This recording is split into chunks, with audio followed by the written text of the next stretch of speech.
ಈಗಾಗಲೇ ನ್ಯಾಯಾಲಯಕ್ಕೆ ದೂರು ಸಲ್ಲಿಸ್ತಕ್ಕಂಥದ್ದಕ್ಕೆ ನಮ್ಮ ಇಲ್ಲಿಯ ರೈತರು ಈಗಾಗಲೇ ವಕೀಲರುಗಳನ್ನೇ ನೇಮಕ ಮಾಡ್ಕೊಂಡಿದ್ದಾರೆ. ಈಗ ಆ ಹಿನ್ನೆಲೆಯಲ್ಲಿ ನ್ಯಾಯಾಲಯದಲ್ಲಿ ಮುಂದಿನ ಹೋರಾಟ ಮಾಡಬೇಕು ಆ ರೈತರ ಭೂಮಿ ಉಳಿಸ್ಲಿಕ್ಕೆ. ರೈತರುಗಳು ಈಗಾಗಲೇ ನ್ಯಾಯಾಲಯಕ್ಕೆ ಮೊರೆ ಹೋಗ್ತಕ್ಕಂಥದ್ದಕ್ಕೆ ಈಗಾಗಲೇ ಪ್ರಕ್ರಿಯೆ ಪ್ರಾರಂಭ ಆಗಿದೆ. ಅವರು 7ನೇ ತಾರೀಕು ನಾವು ಬಂದಂತ ಸಂದರ್ಭದಲ್ಲಿ ಬರಲಿಲ್ಲ, 21ನೇ ತಾರೀಕು ಅಂತ ಹೇಳಿ.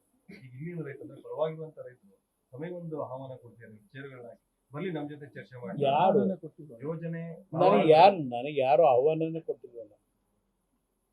ನಾವು ವೇಟ್ ಮಾಡ್ತಿದ್ವಿ. ನಾನು ನಿಜವಾದ ಭೂಮಿ ಕಳ್ಕೊಳ್ತಕ್ಕಂಥ ರೈತರು ಏನಿದ್ದಾರೆ ಅವ್ರ ಪರವಾಗಿ ಹೋಗಿದ್ದೀನಿ, ಕೇಳಿದ್ದೀನಿ. ಇಲ್ಲಿ ನಾನು ಬಂದ ದಿವಸ ಇದೇನೋ ಶರ್ಟ್ ಪಿಚ್ಕೊಂಡು ಕೂತಿದಾರಲ್ಲ, ಆ ಶರ್ಟ್ ಪಿಚ್ಕೊಂಡು ಕೂತಿದ್ದಾರ ಜಮೀನಿದೆಯಾ ಅಲ್ಲಿ? ನರಸಿಂಹಯ್ಯ ಜಿಲ್ಲಾ ಪಂಚಾಯತಿ ಮಾಜಿ ಮೆಂಬರು, ಅವ್ರ ಜಮೀನಿದೆಯಾ ಅಲ್ಲಿ ಕೂತಿದ್ದಾರಲ್ಲ? ಕೊಡಿಯಾಲನಲ್ಲಿ ಜಯಚಂದ್ರ ಅವ್ರ ಜಮೀನಿದೆಯಾ? ಅದ್ಯಾವ ಕಬಡ್ಡಿ ಅವಂದಿದೆ ಜಮೀನು. ಬೆಂಗಳೂರಿಂದ ಬಂದಿದ್ದಲ್ಲ, ಬೆಂಗಳೂರಿಂದ ಬಂದಿಲ್ಲಿ ಪಾಪ ಇವ್ರನ್ನೂ ದಾರಿ ತಪ್ಪಿಸಿ ಇಲ್ಲಿ ಜಮೀನು ಮಾಡ್ಕೊಂಡಲ್ಲ ಮೇನ್ ರೋಡಲ್ಲಿ. ಅಂತರಿಗೆ ಬೇಕಾಗಿರೋದು ಈಗ ಈ ಟೌನ್ಶಿಪ್ಪು. ಆ ಜೀವನ ಮಾಡೋ ಹಳ್ಳಿಲಿ ಬಡವರು ಹಸು ಇಟ್ಕೊಂಡು ಹಾಲು ಕರೆದು ಇಲ್ಲ ಬೆಳೆ ಬೆಳೆದು ಜೀವನ ಮಾಡ್ತಾವ್ರಲ್ಲ, ಅವ್ರಿಗೆ ಬೇಕಿಲ್ಲ ಟೌನ್ಶಿಪ್ಪು. ಬೆಂಗಳೂರಿಂದ ಬಂದವ್ರಲ್ಲ ನಿಂತಿದ್ನಲ್ಲ ಅಲ್ಲಿ, ಯಾವ ಥರ ಬಂದರು ಅನ್ನೋದು ಗೊತ್ತು ನನಗೆ. ಈಗ ಪಾಪ ಅಲ್ಲವ್ರೆ, ನನಗೆ ಆಮೇಲೆ ಯಾರೋ ಹೇಳಿದ್ರು ಪಾಪ ಅವರು ಬಂದು ನಿಂತಿದ್ರು ಅಂತ ಹೇಳಿ. ಅಂತರಿಗೆ ಬೇಕು ಟೌನ್ಶಿಪ್ಪು. ಅಲ್ಲಿ ಜೀವನ ಮಾಡ್ತಕ್ಕಂಥ 30-50 ವರ್ಷದಿಂದ ಬದುಕ್ತಾವ್ರಲ್ಲ, ಆ ರೈತರಿಗೆ ಬೇಕಲ್ಲ. ನಾನು ಅವ್ರ ಪರವಾಗಿ ಬಂದಿದ್ದು. ಇಲ್ಲಿ ಯಾವುದೋ ಈ ರಾಜಕೀಯಕ್ಕೋಸ್ಕರವಾಗಿ ಬಂದು ಬಟ್ಟೆ ಬಿಚ್ಕೊಂಡು ಕೂತ್ಕೊಂಡಾರತ್ತೆಲ್ಲ ಬಂದು ಚರ್ಚೆ ಮಾಡಲ ನಾನು. ಯಾರು ಎಲ್ಲಿ ಯಾರು ನನಗೆ ಯಾರು ಇನ್ವಿಟೇಷನ್ನೇ ಕೊಟ್ಟಿಲ್ಲ.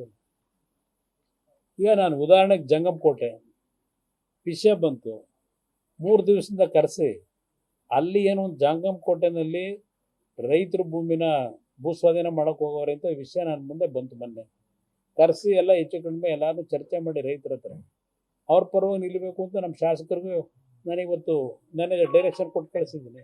ಅವ್ರ ವಾದ ಏನು ಇಲ್ಲಿ ಕೊಡ್ತಿರುವಂತ ರೈತರು ಪರವಾಗಿ ಬಂದಿದ್ದಾರೆ, ಓಕೆ, ಬಟ್ ನೀವು ಯೋಜನೆ ಮಾಡಿದ್ರೆ ಅದರಿಂದ ನಮಗೆ ಸಮಸ್ಯೆ.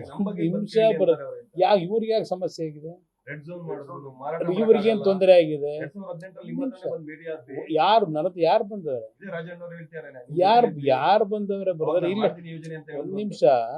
ಯಾರೋ ಈಗ ಶಾಸಕರವರಲ್ಲ ಮಾಗಡಿ, ಈ ಕ್ಷೇತ್ರ ಶಾಸಕರು ಯಾವುದೋ ಟಿವಿ ಮುಂದೆ ಕೂತ್ಕೊಂಡಿದ್ದು ನೋಡಿದೆ.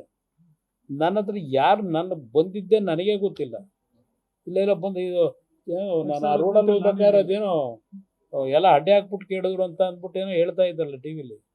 ಯಾರು ನನಗೆ ಗೊತ್ತಿಲ್ಲ ಯಾರು ಬಂದು ಅಡ್ಡೆ ಹಾಕಿದ್ರು, ಯಾರು ಬಂದು ನನ್ನ ಹತ್ರ ಚರ್ಚೆ ಮಾಡಿದ್ರು. ನಾನು 14 ತಿಂಗಳು ಮುಖ್ಯಮಂತ್ರಿ ಇದ್ದಾಗ ನನಗೆ ವಿಷಯವೇ ಗೊತ್ತಿಲ್ಲ ನನಗೆ. ಇಲ್ಲಿ ಪ್ರಶ್ನೆ ಬ್ರದರ್, ಅವರಿಗೆ ಕನ್ನಡ ಭಾಷೆ ಬರುತ್ತಾ ಅನ್ನೋದು ಮೊದಲು ಕೇಳ್ಕೊಳ್ಳಿ. ನಾನು 2006 ಎಸ್, ನಾನು ಇಲ್ಲ ಅಂತ ಹೇಳ್ತಾ ಇಲ್ಲ. ಈ ರೀತಿಯ ಕಾರ್ಯಕ್ರಮಗಳನ್ನು ಯೋಜನೆಯನ್ನು 5 ಟೌನ್ಶಿಪ್ಪು ಬೆಂಗಳೂರಿನ ಸರೌಂಡ್ನಲ್ಲಿ ತರಬೇಕು ಅಂತಕ್ಕಂಥದ್ದು ಒಂದು ಪ್ರಾರಂಭಿಕ ಹಂತದ ಚರ್ಚೆಗಳಾಗಿತ್ತು, ಆಗಿದ್ದಷ್ಟೇ. ಯಾವ ನೋಟಿಫಿಕೇಶನ್ ಮಾಡಿಲ್ಲ. ಏನು ಪ್ರಿಲಿಮಿನರಿ ನೋಟಿಫಿಕೇಶನ್ ಮಾಡಿದ್ದು ನಾವು ಹೋಗಲಿ, ಫೈನಲ್ ನೋಟಿಫಿಕೇಶನ್ ಆಮೇಲೆ ಇರಲಿ. ಯಾವುದೇ ಭೂಸ್ವಾಧೀನ ಪ್ರಕ್ರಿಯೆಗೆ ಚಾಲನೆ ಕೊಟ್ಟಿರಲಿಲ್ಲ.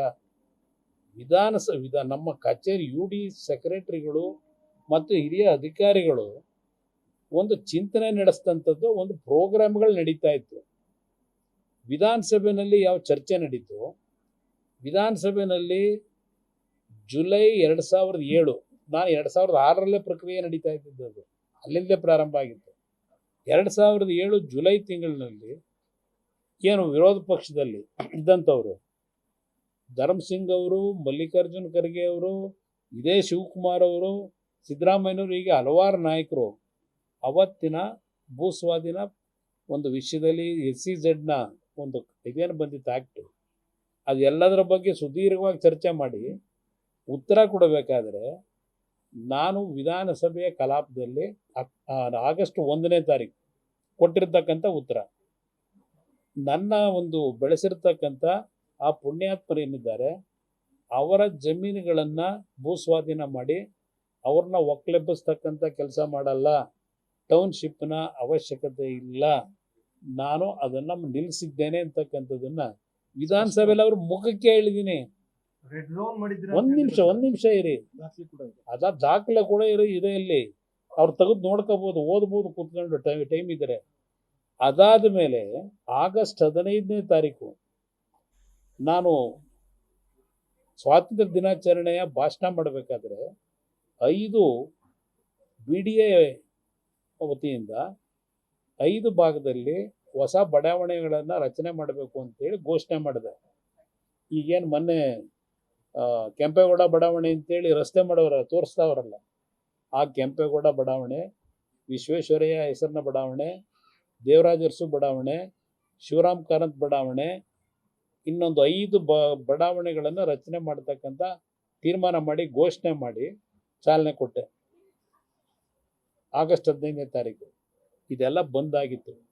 ರೆಡ್ ಝೋನ್ ಇದೆಯಲ್ಲ, ರೆಡ್ ಝೋನ್ ಮಾಡ್ತಕ್ಕಂಥದ್ದು ತೀರ್ಮಾನ ಬರೀ ಇದೊಂದಕ್ಕಲ್ಲ. ಬೆಂಗಳೂರಿನ ಸರೌಂಡಿಂಗ್ನಲ್ಲಿ ಪ್ರತಿ 10 ವರ್ಷಕ್ಕೋ ಇಲ್ಲ 15 ವರ್ಷಕ್ಕೋ ಒಂದು CDP ಪ್ಲ್ಯಾನ್ ಮಾಡಬೇಕು ಸರ್ಕಾರ ನಡೆಸೋರು. ಹಿಂದಿದ್ದಂಥ ಸರ್ಕಾರಗಳು 20 ವರ್ಷ ಆದರೂ ಮಾಡಿರಲಿಲ್ಲ. ನನ್ನ ಕಾಲದಲ್ಲಿ ಏನು ಒಂದು 10 ರಿಂದ 15 ವರ್ಷದಲ್ಲಿ ಒಂದು CDP ಪ್ಲ್ಯಾನ್ ಮಾಡಬೇಕು. ಆ CDP ಪ್ಲ್ಯಾನ್ ಮಾಡಿದಾಗ ಇದು ರೆಡ್ ಝೋನಲ್ಲಿ ಇದೆ ಅಂತಲೇ ಇಟ್ಕೊಳ್ಳೋಣ. ರೆಡ್ ಝೋನಿಂದ ನಿಮಗಾಗಿದ್ದ ತೊಂದರೆ ಏನು? ರೈತರಿಗಾದ ತೊಂದರೆ ಏನು?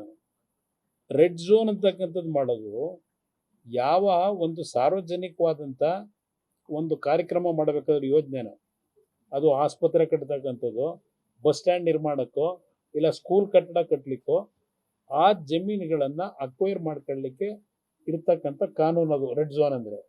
ಇನ್ನುಳಿದಿದ್ದು ಜಮೀನುಗಳನ್ನು ಅವ್ರು ಮಾರಾಟ ಮಾಡ್ಕೊಳ್ಳಿಕ್ಕೆ ಏನು ಸಮಸ್ಯೆ ಇಲ್ಲ. ಅಗ್ರಿಕಲ್ಚರ್ ಮಾಡಲಿಕ್ಕೆ ಯಾರು ರೈತರಿರ್ತಾನೆ ಜಮೀನನ್ನ ಅಗ್ರಿಕಲ್ಚರ್ ಮಾಡಲಿಕ್ಕೆ, ಜಮೀನನ್ನು ಖರೀದಿ ಮಾಡ್ಕೊಳ್ಳಿಕ್ಕೆ ರೈತರಿಂದ ಯಾವುದೇ ಸಮಸ್ಯೆ ಇಲ್ಲ. ಆದರೆ ಅದರ್ ದ್ಯಾನ್ ಕೃಷಿ ಬಿಟ್ಟು ಬೇರೆದಕ್ಕೆ ಇವೆಲ್ಲ ಮಾಡೋದಕ್ಕೆ ದೊಡ್ಡ ದೊಡ್ಡ ಕಟ್ಟಡಗಳು, ಇಂಡಸ್ಟ್ರಿಗಳು ಇದೆಲ್ಲ ಮಾಡಲಿಕ್ಕೆ ಅವಕಾಶ ಇಲ್ಲ. ಇದು ರೈತರಿಗೋಸ್ಕರಲೇ ಉಳಿಸಿದ್ದು. ನೀವು ಈಗ ಆ ರೆಡ್ ಝೋನನ್ನು ಉಲ್ಲಂಘನೆ ಮಾಡ್ಕೊಂಡು ಈಗೇನೋ ಮಾಡ್ಕೊಂಡು ಹೊರಟಿದ್ದೀರಿ.